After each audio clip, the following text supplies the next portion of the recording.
Hi everybody, it's Judy Klein. I haven't done a video for quite a while, and today I think it would be fun to show you this little project I've been working on.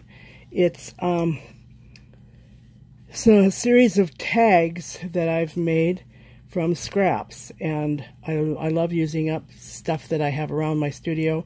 My quilting friends give me all kinds of scraps from their quilting ventures, and I just love to put them to good use. So today I've made a series of tags for my upcoming art retreat.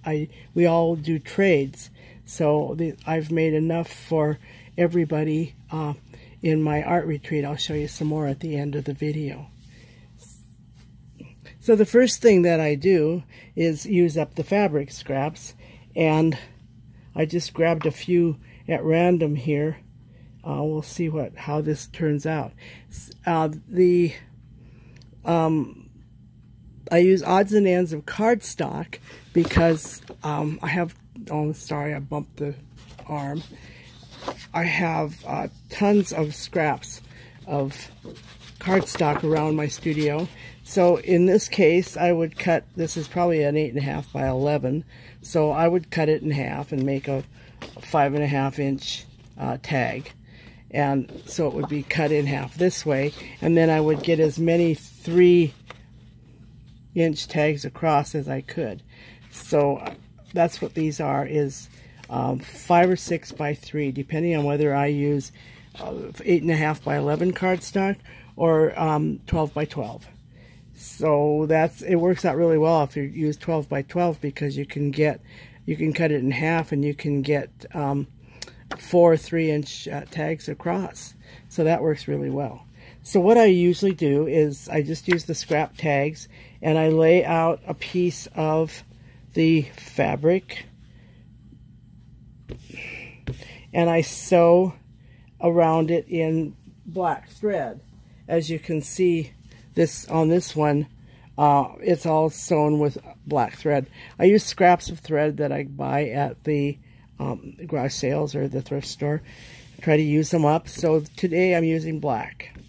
So I use the black thread, and then maybe I find another piece that kind of coordinates. So I put that here, and I'll cut it across here and sew around it so it'll be like this.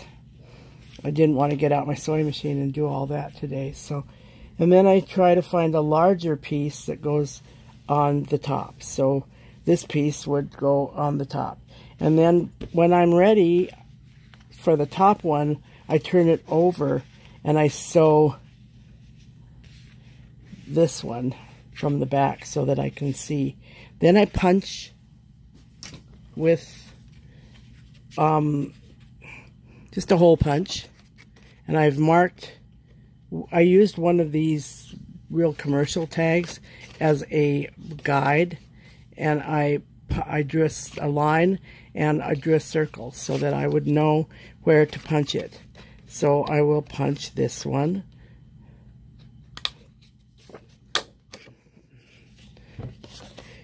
and it usually punches pretty well through the fabric too. So then I have the blank fabric covered tag, and I cut out circles with a circle punch. One of my favorites is the Fisker's circle punch. That I like it because it cuts pretty cleanly and it doesn't hurt my hands to try to make it work. So this is what I use. I have a 1.5 inch and a 1 inch circle punch, and it cuts out circles like these. Those are the 1.5, and these are the 1 inch. So what I do is I arrange a circle on the card, and then I sew around the in, and then just continue sewing until I do the outside. So it's like inside, outside. Sometimes I put on postage stamps. If I have a colorful postage stamp that seems to work well for the color scheme. I've had so much fun with these. Look at this one. I love this one. And then this one, I stamped out the circles, and then I drew on them little bits of white and black motifs, just at random doodles. But I think that's fun. So after I do that, of course, then after I've done all that, I get out my vintage file folders, or old file folders that I've bought at a garage sale. You can see that this one is used, and I use my paper cutter, and I cut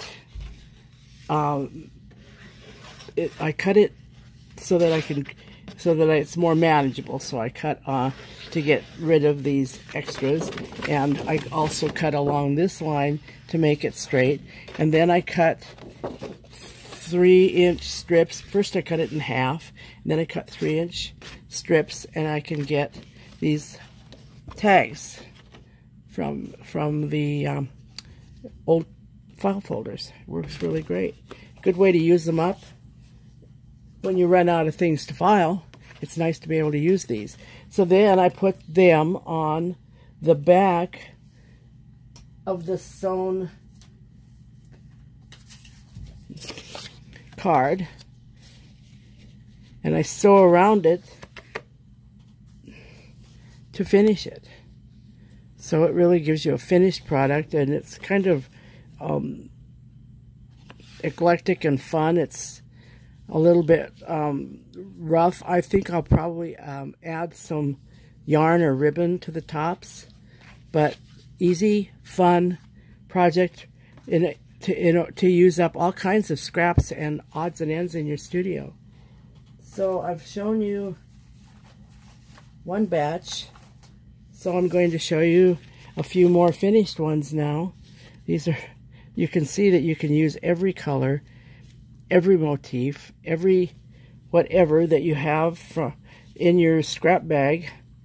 My friend Gail Agostinelli says don't ever throw away scraps, because she makes snippet bags, and I've got a snippet package. But look at all these fun scraps, fun things to do with them. So that's my little tutorial for the day. I hope you've enjoyed it, and please subscribe to my channel, and so you can get notices when I do another video. Thanks. Bye-bye.